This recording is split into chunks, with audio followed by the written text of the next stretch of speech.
Melodía de amor, capítulo 10, de Bárbara Cartland. Miró a Beryl y le extendió una mano. Imelda conocía muy bien a su padre y advirtió que su mirada era amable y tierna, muy diferente a las que cruzaba con otras mujeres desde que había perdido a su amada esposa. Después de la llegada de Beryl, Imelda había pensado con frecuencia en lo bien que se adaptaba su amiga a la vida de Kingsclere y en cómo la añorarían ella y su padre cuando regresara a casa.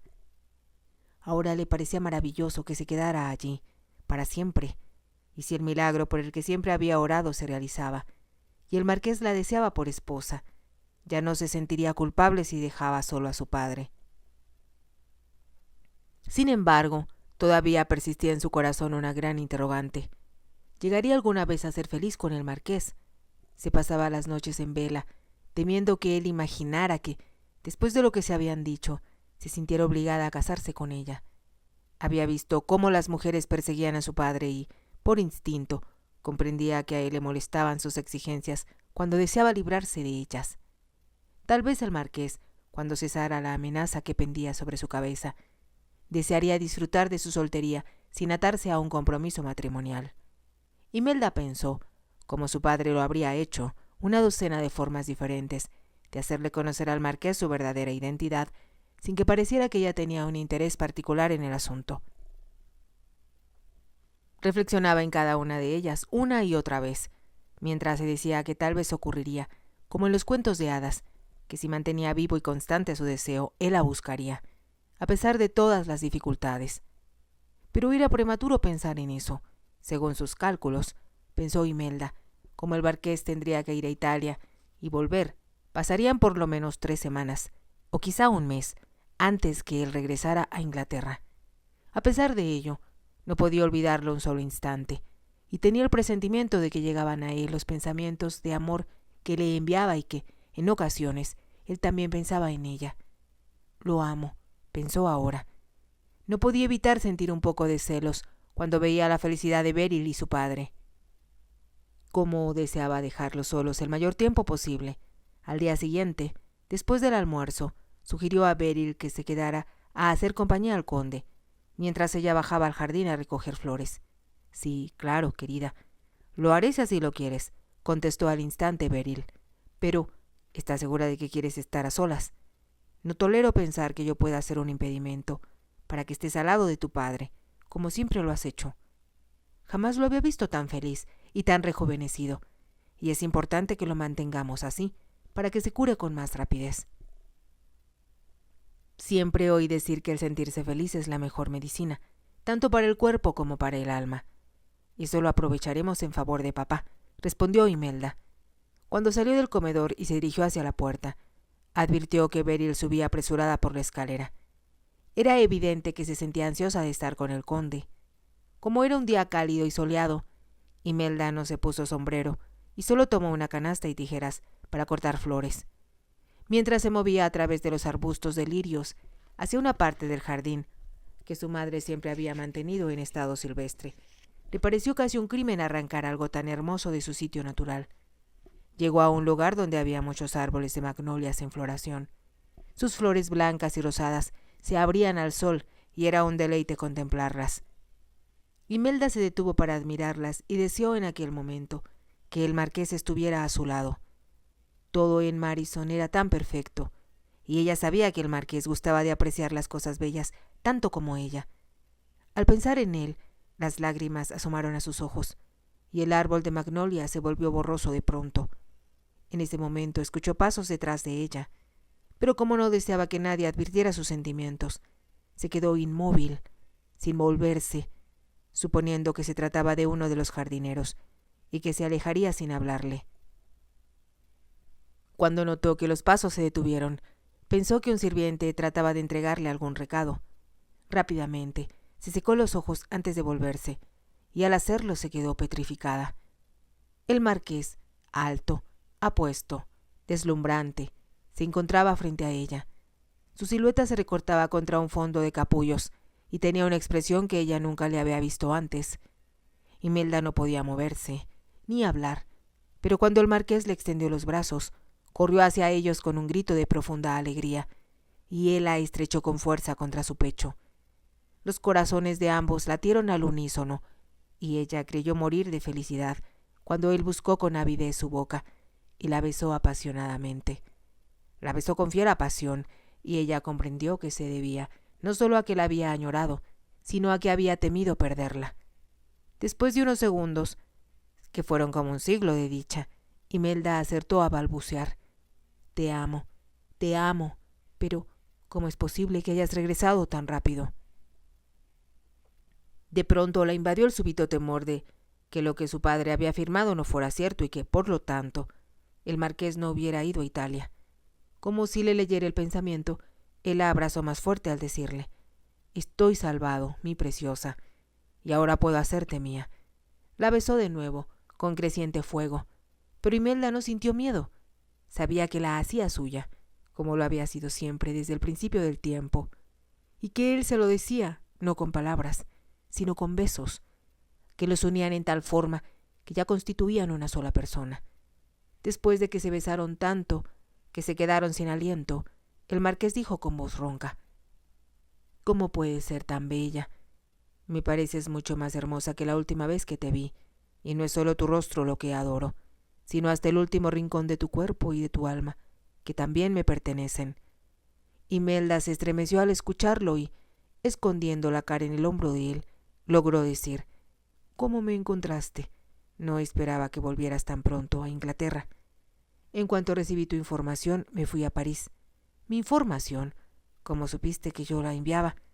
El marqués la miró con mucha ternura. No es posible que hayas olvidado cómo vibrábamos al unísono, mi preciosa. ¿Crees que podía tener entre mis manos el papel que habías escrito, sin adivinar que tú lo escribías? Estabas muy seguro, muy seguro, pero no sabías que había descubierto tu secreto. No necesité ser detective, querida, repuso él sonriendo, para enterarme, y después te contaré cómo sucedió, pero por el momento, todo lo que deseo es besarte y preguntarte cuándo te casarás conmigo.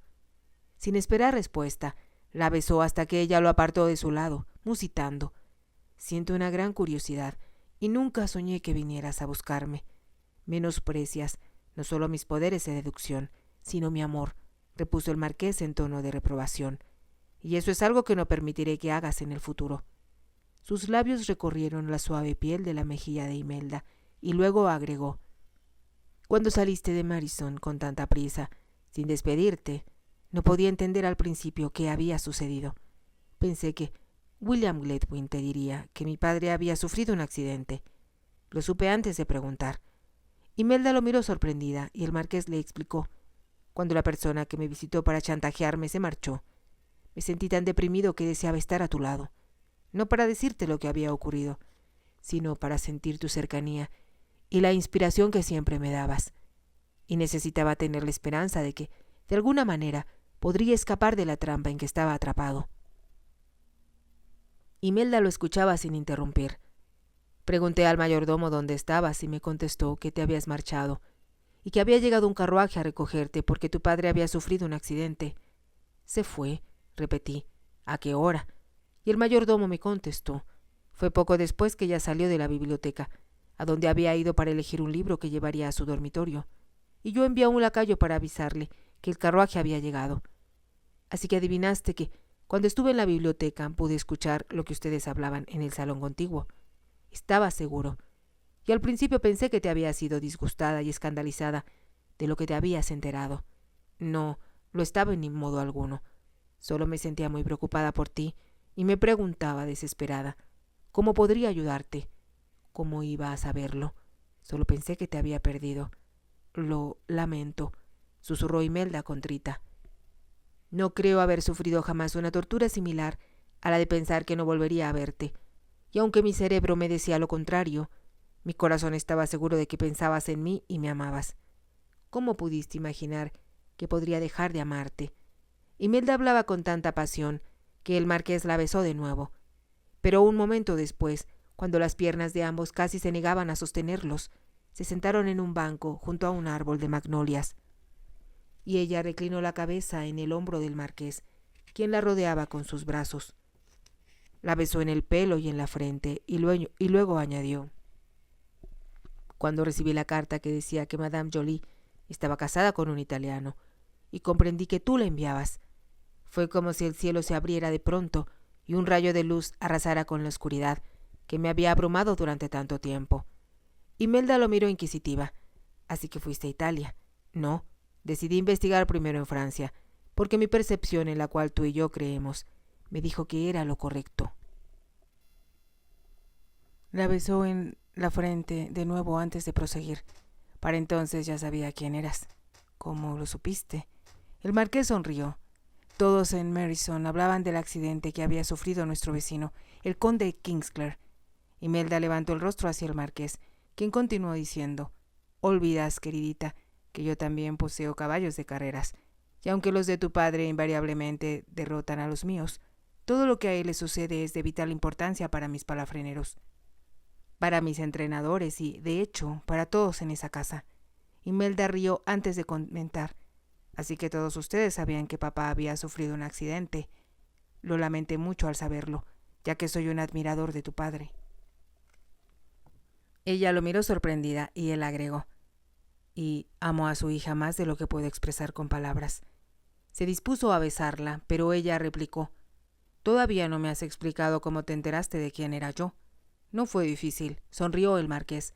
«Sospechaba que el señor Gledwin no era en realidad tu abuelo, y cuando me informó mi agente que el carruaje del conde se había volcado rumbo a Dover al chocar contra una diligencia, yo comenté: siento mucho lo que le sucedió a su señoría, y como su esposa ha muerto, espero que cuente con alguien competente para atenderlo hasta que recobre la salud». «El agente», prosiguió el conde, «me informó entonces. Su hija está con él, señor, y siempre he oído decir que Lady Imelda adora a su padre». «Así de fácil fue», exclamó Imelda. «No creía posible que pudiera haber varias jovencitas en los alrededores que se llamaran como tú, pues tienes un nombre poco común, y cuando lo pensé, me percaté de que entre tú y tu padre existió un parecido inconfundible. Así que, cuando fuiste a Francia, ya sabías quién era yo». «No solo sabía quién eras, sino que adiviné cómo habías conseguido la información que me enviaste». «¿Y qué sucedió?» «En cuanto llegué a París visité al jefe de la policía francesa, y ahora sé, mi preciosa, lo tonto que fui al no hacerlo antes. Me hubiera ahorrado muchos sufrimientos y, por supuesto, dinero». «¿Qué te dijo?» «Que hacía mucho tiempo que sospechaba que Madame Jolie obtenía dinero a través del chantaje en confabulación con su hermano, quien tiene antecedentes criminales como falsificador». El marqués hizo una pausa antes de agregar: «¿Cómo pude ser tan tonto para no investigar antes su reclamación?». Como su tono indicaba que se culpaba a sí mismo, Imelda lo abrazó, protectora, y al comprender lo que ella sentía, el marqués lo sonrió con ternura. «Ya todo terminó», exclamó. «No es necesario entrar en detalles.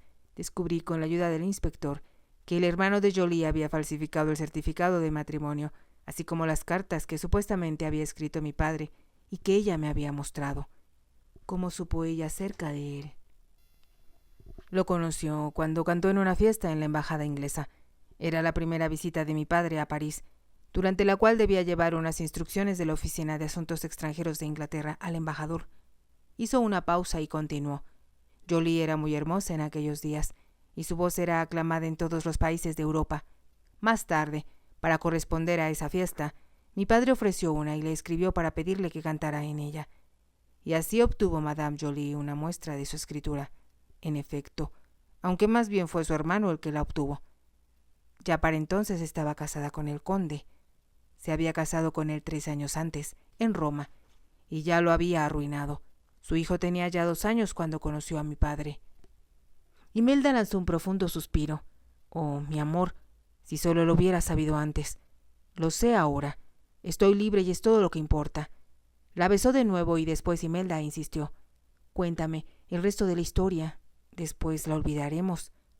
Cuando enfrenté a Jolie con el inspector y le dije que sabía que estaba casada con el conde, se derrumbó y tuvo que aceptar que ella y su hermano habían preparado un plan para extorsionarme cuando se enteraron de la muerte de mi padre. «Fue algo muy cruel», murmuró Imelda. «Ya había hecho lo mismo con una distinguida familia francesa, así como con un varón belga, quienes fueron tan tontos como yo y le pagaron durante años. Fue un plan muy ingenioso, que te obligaba a proteger el nombre de tu familia y la memoria de tu padre. Por supuesto, no podía soportar pensar que mi padre, que siempre había defendido en vida todo lo que era noble y correcto, hubiera engañado a mi madre al casarse con ella y que ella estuviera casado con otra mujer. Comprendo lo que sentías y supongo que por eso dejaste la pintura falsa en la galería. Cuando te vi por primera vez, me molestó que dijeras esas cosas desagradables acerca de mí, pero, al mismo tiempo, pensé que eras la persona más adorable y perfecta que había visto en mi vida. Ahora podemos descolgar esa falsificación y olvidarlo todo. Lo haremos, pero creo que la conservaré, para que me recuerde siempre que debo tener más fe en lo que amo, y no creer tanto en lo que me dice mi cerebro, sino en lo que me afirman mi instinto y mi corazón. Lanzó un profundo suspiro, y pareció librarse de la tensión que lo dominaba hasta entonces. Cuando volví de Francia esta mañana, vine aquí directamente para decirle a tu padre que, por mucho que te necesite, yo te necesito mucho más. Antes que ella contestara, la estrechó con fuerza entre sus brazos y agregó: Tú me diste esperanza, mi preciosa, y alejaste mi desdicha incluso antes de resolver mi problema. Me amaste y me inspiraste, y ahora te pido que lo hagas durante el resto de nuestras vidas. Sabes qué es lo que deseo y, mi amor, qué maravilloso es saber que ya no abrigas ninguna amargura ni resentimiento. Cuando advirtió que el marqués la oprimía dulcemente contra su pecho, susurró: ¿Estás seguro de que me quieres? Debo contestar esa absurda pregunta, aunque debería estar molesto contigo por tratar de engañarme y no decirme tu secreto en cuanto comprendimos que nos amábamos. Supongo que tendré que perdonarte. No deseaba que pensaras que estabas obligado a casarte conmigo, explicó Imelda con voz muy baja. Estoy obligado porque no puedo vivir sin ti, afirmó el marqués. Y ahora vayamos a ver a tu padre para decirle que te reclamo como mía. Hace una semana hubiera temido lastimar a papá al decirle que lo abandonaría, repuso Imelda riendo. El marqués la miró intrigado y preguntó: ¿Y ahora? Ahora papá va a casarse con una antigua amiga, Lady Marsden, y son tan felices juntos que no me necesitan a su lado. Pero yo sí. Te quiero y te necesito ahora mismo. Nos casaremos mañana. Mañana, esta noche, cuando así lo quieras, contestó Imelda riendo. Solo deseo estar contigo y amarte, y sé que nunca más me sentiré sola. El marqués la atrajo casi con brusquedad hacia sí y la besó, hasta que, de nuevo, el jardín, las flores y el luminoso sol empezaron a dar vueltas alrededor de ellos y no pudieron pensar en otra cosa que en la maravilla de su amor. Luego, él la ayudó a ponerse de pie. Tenemos muchas cosas que hacer juntos, pero primero vayamos a hablar con tu padre y después arreglemos dónde nos casaremos.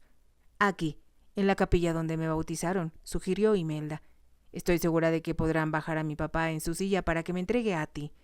Es justo lo que tienen que hacer, entregarte a mí, y una vez que seas mía, mi adorada, nunca más te dejaré ir. De eso puedes estar segura. Estoy segura de que nuestro amor es eterno, murmuró Imelda.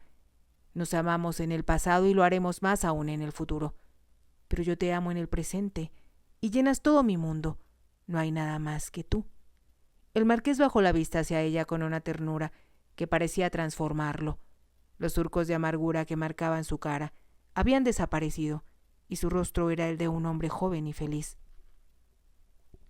Tenía también, pensó Imelda, un resplandor que parecía vibrar a su alrededor, y presintió que la miraba del mismo modo y que su amor era una fuerza viva que emanaba de ambos, un poder que nunca perderían. Te adoro y te venero, le aseguró el marqués con su voz profunda. Eres lo que anhelé toda mi vida y que temí no encontrar jamás. Ahora comprendo que he sido bendecido como pocos hombres lo son, y mi gratitud será eterna y llena de humildad. Imelda tenía los ojos fijos en él, y como si no pudiera evitarlo, levantó los brazos, le rodeó con ellos el cuello y lo hizo mirarla. Logramos encontrar juntos la salida del laberinto, dijo, y ahora ya no hay misterios, ni amenazas, ni maldad alguna, solo amor. Los ojos del marqués se clavaron en los labios de ella cuando agregó: enséñame a amarte como deseas ser amado, y juntos haremos de Meryton un lugar lleno de felicidad, no solo para nosotros y para nuestros hijos, sino para todos los que nos conozcan. Comprendió que sus palabras conmovían al marqués y, cuando él la besó, surgió de nuevo el fuego de la pasión y además algo místico y espiritual, como si lo que sentían el uno por el otro formara parte de Dios. Imelda comprendió que este era el verdadero amor, el que sus padres habían conocido, el que ella temió no encontrar. Se pertenecían mutuamente y ya no había más miedo y desdicha, solo un amor que crecía cada vez más incontenible y que los impulsaría a ayudar a otros. Te amo, exclamó, porque no había otras palabras para expresar sus sentimientos. Y yo también te amo. Eres mía, Imelda, mía para siempre. Después solo quedó la luz del sol, el aroma de las magnolias y las vibraciones de amor que parecían música y que llenaban el jardín de un éxtasis maravilloso. Si te ha gustado, te invito a que te suscribas, a que me regales un me gusta y actives la campanita para poder escuchar el final de esta historia. Gracias.